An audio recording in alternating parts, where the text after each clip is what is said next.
Welcome to the Pharmacy Leaders Podcast with your host, Tony Guerra. The Pharmacy Leaders Podcast is a member of the Pharmacy Podcast Network, with interviews and advice on building your professional network, brand, and a purposeful second income from students, residents, and innovative professionals. All right, welcome to the Pharmacy Leaders Podcast. I'm really fortunate to have Brandon Dyson of TLDR Pharmacy, who is going to share what he thinks about some advice for residency. And you guys just went to the showcase. Maybe you guys made it to Orlando. And now the question is, what do you do? What do you spend your time on? Maybe some of you are still on your APPEs or APPEs. You're trying to fit all this in, and we are going to try to give you some high-level advice. So we're going to go from an AJHP article that was written back in 2015, the Residence Edition, called the Application Screening Tools. And we're going to specifically focus on Table 2. We're going to go through each of these things, the factors considered in screening residency applicants. But let me introduce Brandon Dyson from TLDR Pharmacy. Hey, Tony. Thanks for having me on.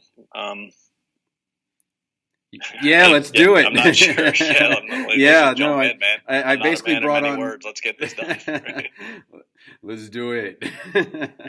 Okay, so the first thing is that when I went to the showcase, it was, for those of you that didn't go, it took about 11 minutes for all of the people that were going to go into that showcase to get in there. So there were literally thousands of people in there. And it just, like we talked about just a minute before the show, that it is just maybe a graphical or a very tangible way of saying it's on. Like, you really have to be on your game. So first, before we get into this list, tell me a little bit about what someone should do right after showcase. All right. So I've compared, and in my mind, I consider the showcase kind of like the Hunger Games. Yes. Like in so many ways, like, may the odds be ever in your favor sort of situation. It's a mess. And as if you've been through it, you can see it. 5,000 other people running around, bumping into you, like every one of them just trying to go to as many booths as they can. That's overwhelming. So I think there's a lot of misconceptions about what you do right after. Like, so what do you do? Like, a lot of people get muddled up in the details on, oh, do I send a handwritten thank you card or an email thank you card? Should I have given my CV? Do I give them a cover letter? How do I, should I put a mint and sprinkle glitter on my thank you card? Like what's the, and I don't think that, that's I'm not saying it's unimportant to be grateful. And it absolutely, especially if you have had a particularly good conversation with a resident or an RPD, a residency program director, by all means, send them a card. That's not what I'm saying, but don't get muddled down, and those details are secondary to what's most important, which is making your application on forecast outstanding. That's where your focus needs to be. After you've been through the showcase, the whole point of that showcase, believe it or not, is actually for you.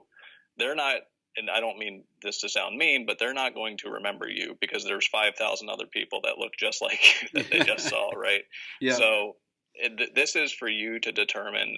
I did not, for you to ask yourself and to say, hey, I don't really feel like I connected with that program. The personalities were different. The residents looked like The Walking Dead, or whatever it is. Like, I don't think I want to be in that environment next year, right? Like, it's for you to gauge that out. So you need to do some soul searching and ideally eliminate programs out of contention for you, so you're not flying all over the country just trying to check off a box. I got that interview, right? That's a very expensive proposition. So do that. And then make your letter of intent, get your letters of recommendation, make your forecast application awesome. You'll be much better suited focusing on that. Okay, so we're going to talk about getting that forecast application to be awesome, and really talk about the main points or the things that we should really be focusing on. Just my impression of that showcase was there were just kind of small cities there with Cleveland Clinic. UNC had these I know you talked about Hunger Games, but they had these kind of banners on both sides, like pharmacotherapy PGY2. And it was just kind of this, I felt like I was going into a I don't know, light blue castle. Like it was just even District 13 had a booth right now. I mean, it's like... yeah, and you know, it was it was incredible because I was smiling and there were, people that were smiling, but none of the applicants were smiling. Like they were so frenzied and stressed out. So what we want to do is kind of help you out with some of the things that are going to hopefully be the most important. So looking at this, factors considered in screening the applicants, the one thing that seems to stand out is an overall impression, which is even more frustrating because it's such a subjective thing based on the CV and letters of recommendation. But it's really not subjective when it comes to the rubric. Those rubrics are pretty clear on what they want and what they don't. So when I talked to one residency director, he told me that it's so important that the headings be right. And I'm not talking about having like the right serif font or non-serif font. I'm talking about it's matching up with the things that they're looking for. If they're looking for grade point average, it shouldn't be hard to find your GPA.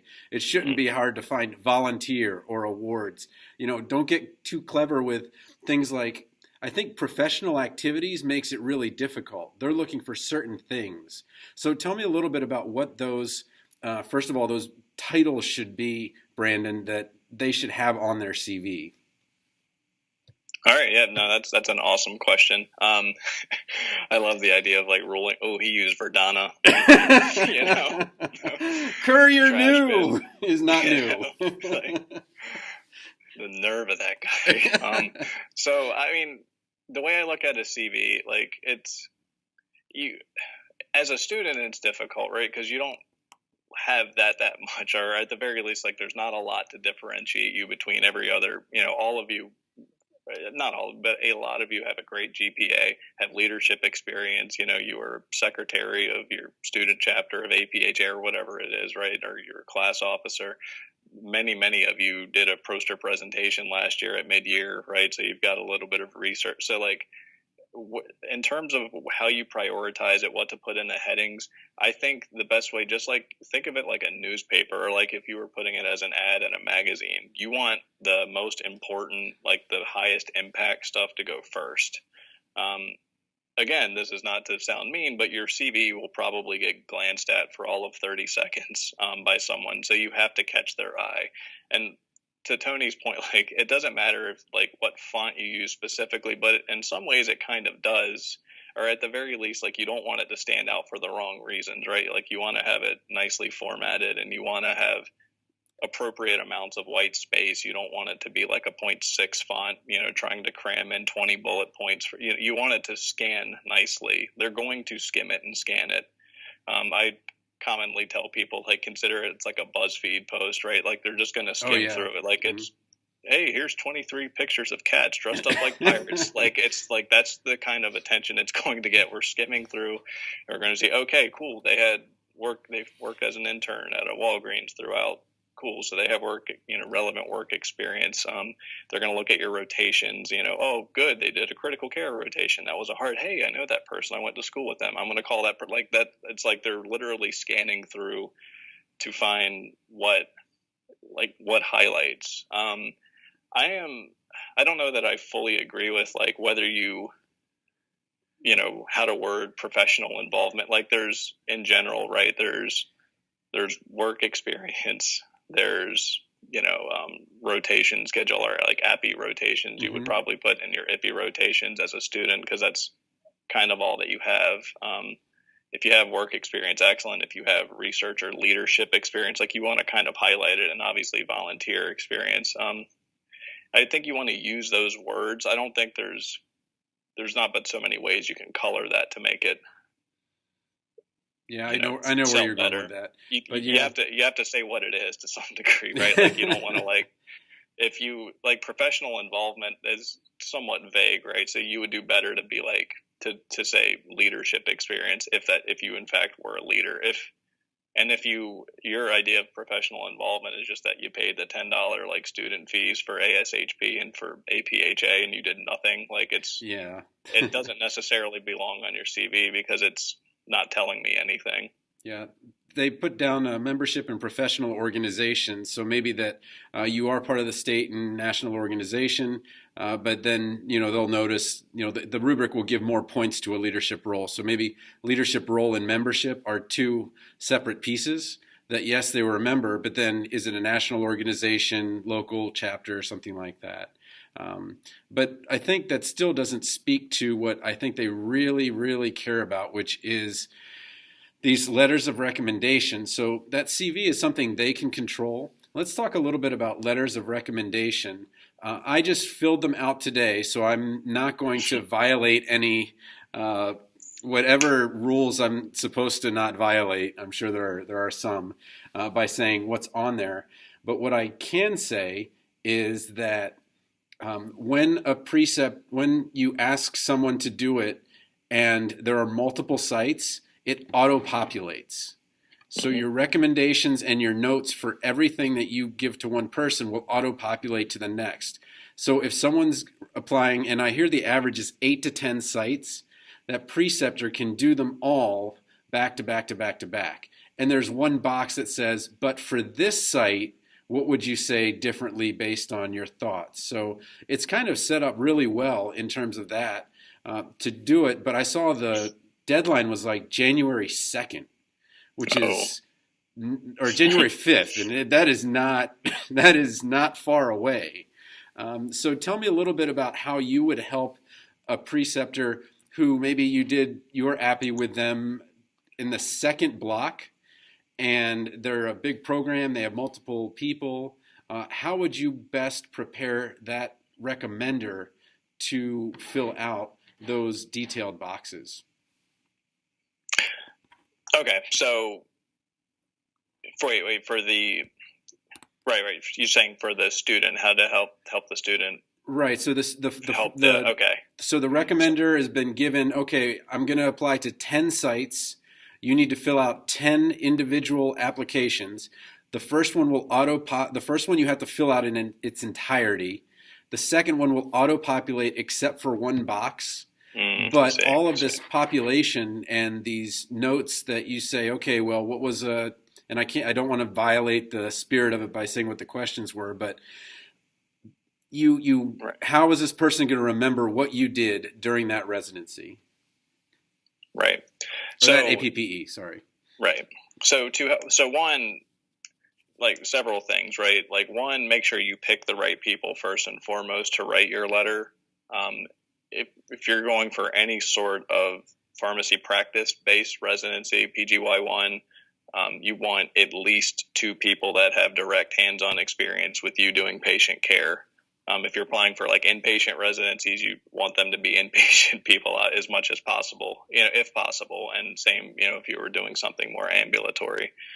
I say that because, and you want to, ideally, if you're able to set up your rotation schedule, you want that done before mid-year, right? So you have those rotations in, if you're at all have any say. I know some schools kind of go based off of a lottery system.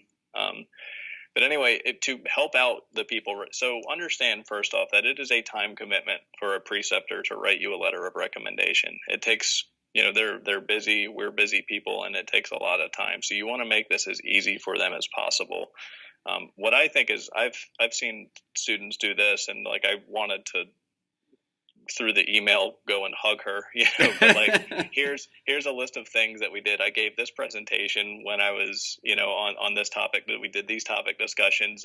Summarize it for me, right? Because, you're not the only student they've seen. So here's what we did on your presentation. I gave these topic discussions. I did this presentation on this one thing. I did this journal club. And then say, here are the places that I'm applying to residency, and take some of the guesswork out of them, right? Like, don't try to like copy paste info from ucsf.com or whatever, like don't like, yeah. But say like, this is like, and you don't have to be like, this is a 413 bed inpatient health system. Like, it doesn't need to be like that either, but like, here's what they do. They have this really cool, like, why are you applying to each program? Like, be able to tell them that, like, so I can put that in my letter for you.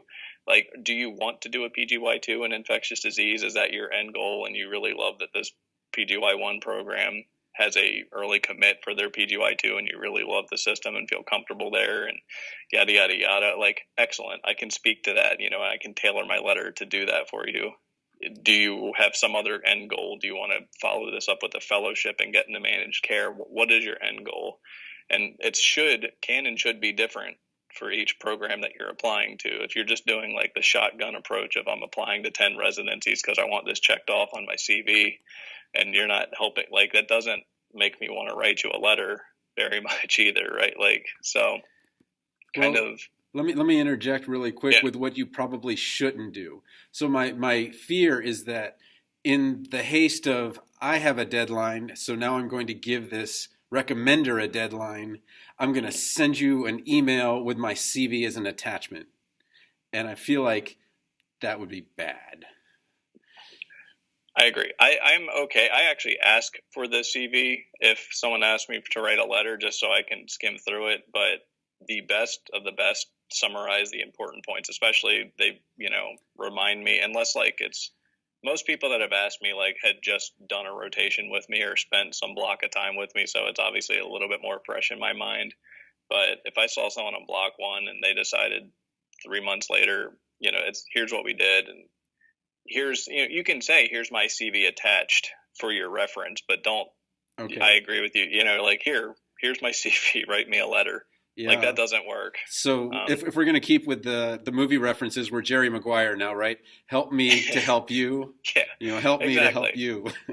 Like I'm busy and I'm doing you a favor, right? Like let's make it as easy for me as possible. If you if you had a friend, ask a friend to help you move your apartment, you offer them pizza and a beer at the end of it, right? You do something to entice them. Yeah, you don't ask them, I thought you were bringing the moving van, Yeah, right. Hey, and why aren't you, like, I need you to do this tomorrow, right? Like that's another thing. Give your recommender enough time. Give them adequate time. Don't be the person that says, hey, this is due in a week. Can you write me this letter? That's happened. And it's your kids are asking you to make get the poster board from the all-night Walgreens the night before it's due, and then actually do the diorama for them. So, yeah. Right. But let's talk a little bit about this letter of intent. I feel like we can do a couple of things with it.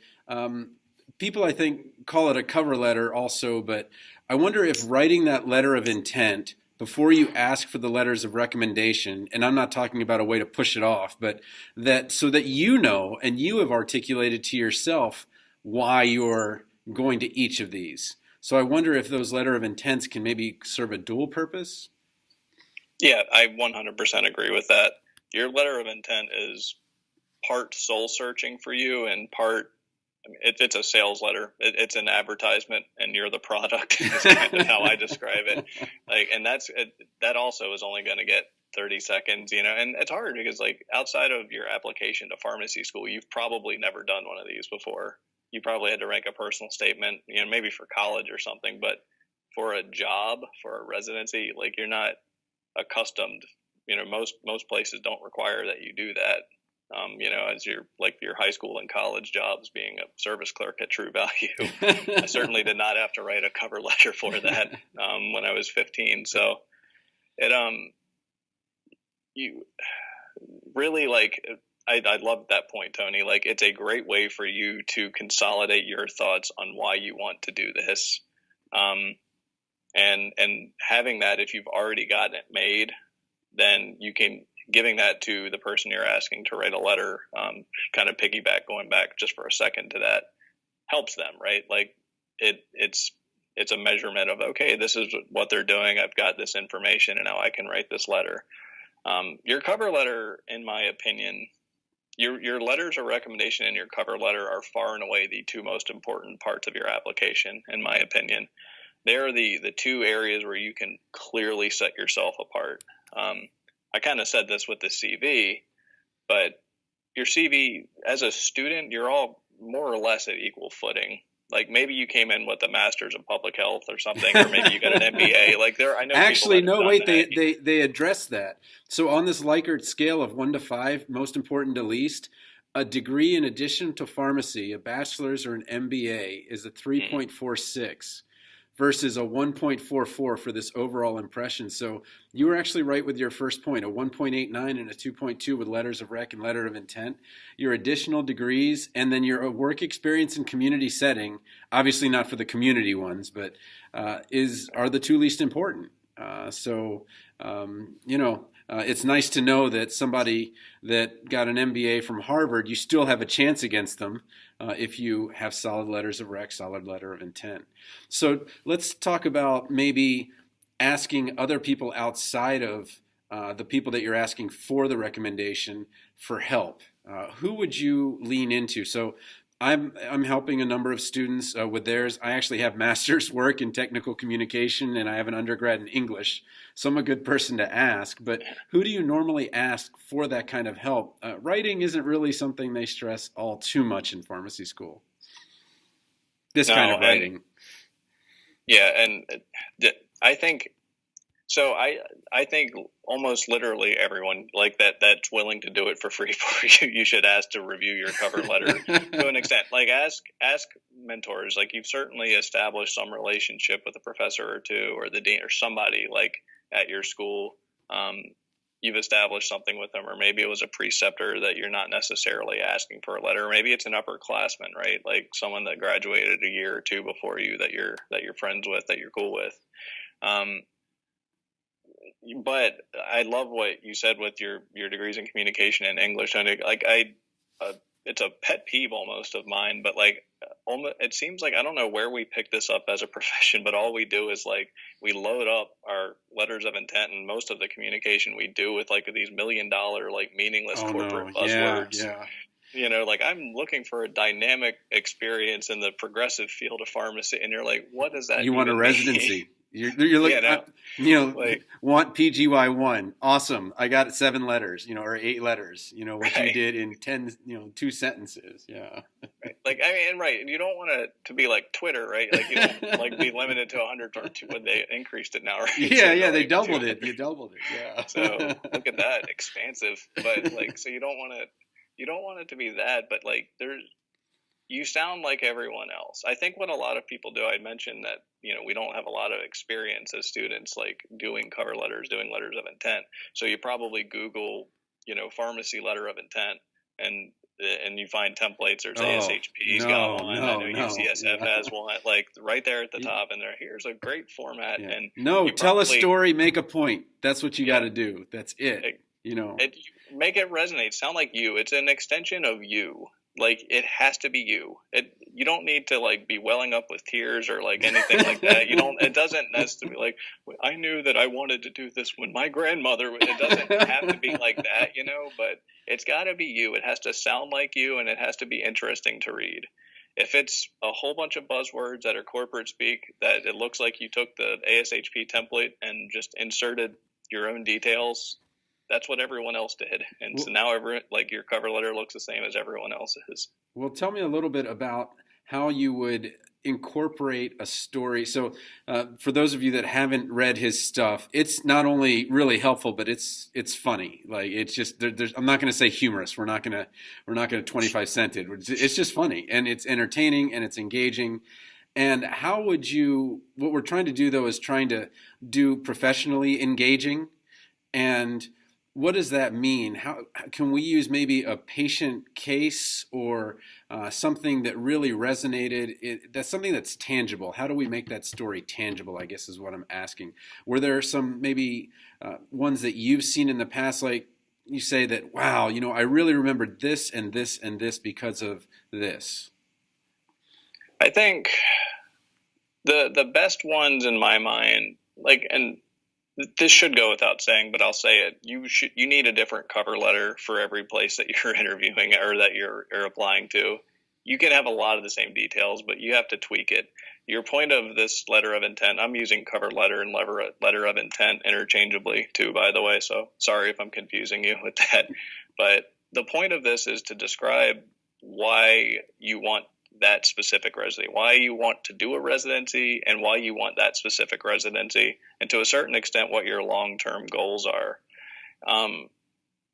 So this is where that soul-searching thing comes out, and how to make it stand out. If there is a patient case, if you knew without a shadow of the doubt when you were on an IPI rotation and you saw your preceptor and your infectious disease preceptor, she was an HIV specialist or something, and you saw how the infectious disease doctor is like, well, I have no idea what to do with this. What do you think? And how your preceptor just completely drove the therapy. I witnessed this, by the way. My infectious disease preceptor was amazing in pharmacy school, one of my heroes. But so, like, you see that and you're like, wow. Yeah, I want to do that, and like if you're able to encapsulate that in a letter of like, wow, I saw the impact, or I saw a patient, I saw a preceptor convince a person who did not want to take a blood thinner because it was going to quote unquote kill him, and she was able to just deconstruct and break down, hey, this is what your CHAD score is, and this is your risk of having a stroke within the next 10 years. And it's actually this. It's 50%. This is where you're at with your CHAD. And if you take this, we can lower that. And, like, you leave from a completely non-compliant patient to someone that's giving you a hug. Like, that's right. like... Yeah, that's an impact you can have, and I want to be able to do that. If you can, like, see, I just hooked. I'm like, I want to know more about this letter already, right? Like, yeah, I heard RX Radio. They had a transplant pharmacist on there, and he talked about the visual presentation of the patient before they get this transplant and then after.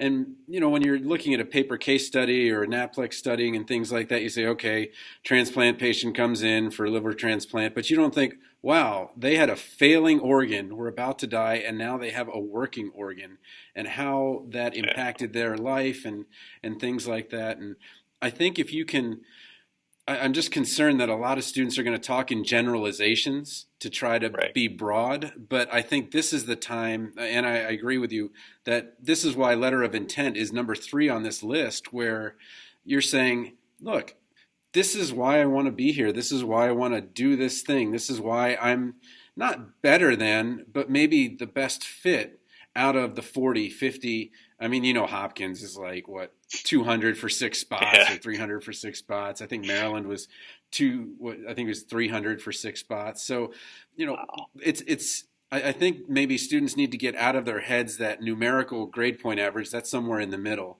where it's like, well, I got to be, it's over, instead saying, I've developed over time to make this almost the next logical step, and I just need to put that in a way that's not insulting to them. So, well, I don't want this to go too long so that they can get the best value, I guess.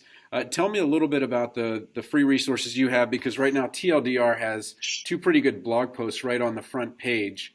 Can we maybe first start with the how to match for a residency and then go to the cover letter?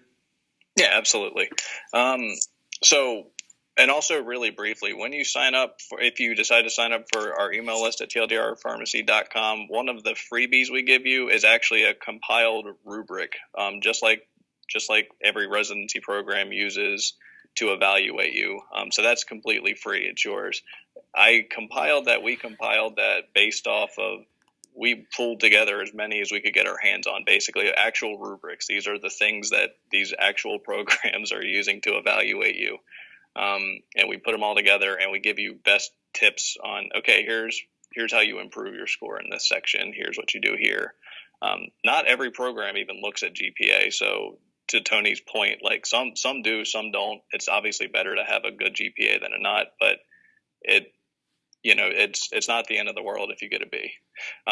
So starting with how to match for a residency. So this is one of our more recent posts. I actually published this first in Pharmacy Times, just to give credit where due there. But what it's looking at here, this is if I had to, in a very short, 1,000 word, if I had 1,000 words to tell you what I think are the absolute most important things to make you a successful residency applicant, this is what that post is. And it breaks down everything from what you can do before mid-year, before you even apply, what you can do at mid-year, what you do after mid-year, and then how you handle the match. In a lot of ways, this actually this is not a freebie, unfortunately, or fortunately, depending on your outlook, but we have a digital guide called Mastering the Match. It's a PDF that you can pay for if you want. And this post kind of is here's the most important stuff from that summary. you'll have to dig in and do a lot more work. Obviously, we do a lot of that work for you in Mastering the Match, but that's what you get with this post. And it's just breaking it down. Like, before mid-year, you want to be a class officer, you want to get those leadership and ideally research experiences. The big thing on mid-year, and we actually have this as a free post earlier. You have to go down a few pages on TLDR Pharmacy, but we have a post called Surviving the Showcase, and that's exactly what it is. It's how to get through the Hunger Games scenario that is the showcase, how to not get frazzled, and how to get most out of mid-year. So that's what you do in what I call phase 2. Phase 3 after mid-year is where you're looking for that letter of intent and prepping for interviews. Your interviews are super important. I think Tony and I have talked about me coming back to talk more about interviews we'll at talk another about time. interviews So for sure. Yeah, I won't say a lot on that. And then part 4 is the actual match. And the big thing there is just, if I have one last thing of advice for that, is don't try to game the system. A lot of people will be like, I felt like this program liked me, and I think I have a higher chance of don't. The rules of the match are in your favor to pick where you want to. It takes your preferences in a higher consideration than the institution's preferences. So remember that, and rank places in the actual order that you would want them to be. Yeah, just a quick interjection there, Dr. Caballero from. It's in Miami, Puerto Rico, so Southeast, Nova Southeastern College of Pharmacy. Gave a great presentation to the P3s that were there. And he said that, I think this was one of his last points, every year we have a tragic story. And this tragic story is a resident who said, they said I was their number one, so I only matched them. And only to find out what happened was the residency director moved on and someone new was there and they didn't match. And anyway, the Greek tragedy continues. But to your point, don't just be, if you're authentic with your letter of intent, you're authentic with where you want to be, that'll come through, I think. So now that kind of segues us into this cover letter that gets results. So first of all, we can say letter of intent gets results. We'll use these synonymously. But if the CVs look the same, what is it about this first letter that we can do, or what's in the post that they can do? Because this post came out, I want to say, a week ago? Yeah, I think last week. Yeah, the 7th December. So 1 week today, as a matter of fact. So the whole point of this, so your cover letter, and we've said this a few times, but it's the only real encapsulation of you and the entire application packet. Even your letters of recommendation, which we've said are super important, right? Like, that's from a preceptor, that's coming from someone else. Your CV is very, very close to most other pharmacy students, right? So your cover letter is the only way to show your personality, and one of the other things it's showing is your communication skills. How are you able at communicating a point effectively? And that point is, one, why you want this residency and why you're a great fit for it. Like, why should I consider you? And you can only do that with your cover letter on anything else, right? Like, and so you have about a page, right? There's some leeway. A good general guideline is do it within about a page. Some programs will give you a hard cutoff. They'll say, a 1-page cover letter or letter of intent. Don't go over if that's the case, but right? Like, don't make 6-point font to try to double up either. Right, exactly. You still want it to breathe. Like, this isn't a sermon or anything. This is not a treatise, like, this is, it's a 1-page sales letter, and you have to be able to communicate effectively. And that means using the proper amount of words. You don't need to make it flowery prose or anything like that. Just, you set yourself apart with a cover letter. We gave some examples, what I think are good examples of tying some sort of emotional, how seeing the impact that a pharmacist could have on a patient's life or something like that. You can nail how you want to do it. But the cool thing is that a friend of mine, Alex Barker, he has the site, thehappypharmd.com. applicant.com. He made a course called Covered Letter Mastery, which I purchased it. He's a friend I like to support. And it's solid. It's solid advice. You can get through it pretty quickly. Video course, or some additional handouts and the such that kind of go with it. Little guides to help make your cover letter just snap, make it awesome. But this post was partially, here's my thoughts on it, and partially, hey, by the way, if you want to really step your game up, there's a course that can help you do that. And I don't recommend stuff if I haven't personally used it. I really don't want to get into that game of like, hey, I just want to, so I really, it's a solid course. And I think, in my mind, you're spending hundreds and hundreds of dollars going to mid-year, really over $1,000 if you go mid-year, plus flying across the country for interviews, plus forecast application fees. Like the courses, Cover Letter Mastery is $50. That's money very, very well spent in the grant if it's going to help you get to where your professional goals are. I've wasted $50 on much less than that, Let's make one last point that I should have mentioned before but didn't. So I went to a poster sessions. I went to a bunch of the poster sessions, and one of the students had 66% or 65% as the match rate, but you have 53% on the website on that first post. Can you explain the difference between? I guess I just don't want people going in thinking, oh, 1 in 3 don't match. That's not bad. Right. Can you kind of explain the two different percentages? Because if you look at the past, ASHP match rates, it's going to say 66% because they discount the first 1,000. Yeah, and that's a big discount. So, so the reason I say 53, and and Tony's right, like that's not what they say, is that so if you look at the and it's the first link on the how to match for a residency post, and this is 2017 numbers, 5,655 people enrolled in the match, and then over 1,046 withdrew or did not return any rankings. So they didn't rank, they didn't do whatever. Now that could happen for a whole number of reasons, right? The number one reason given was that no interviews were accepted, or no interviews were offered. So 35% of that 1,000, so that's 350 people, it chose on this survey, this optional survey, that they weren't offered an interview. The next, or actually even more common than that, is no reason provided. Most people don't do surveys. I'm terrible at them, right? So 38% of people didn't respond at all.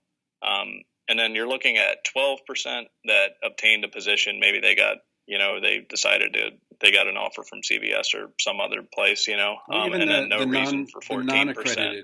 The non-accredited residencies, I think, are in that group as well. And True. The ones that are not pursuing accreditation, but just the person was in the match and was going the match route, but then the non-accredited ones tend to have different timelines, and they just said, oh, I got it, I'm done, and that might have been before the actual match date, I think. So the point, and I'm not trying to hyperinflate numbers or be funny with statistics, but to me, the majority of people, and I'm willing to bet, I probably, if I was not offered an interview and I applied, I probably would not do this survey for ASHP. I'm just guessing, right? Yeah. So I'm probably one of the 38%.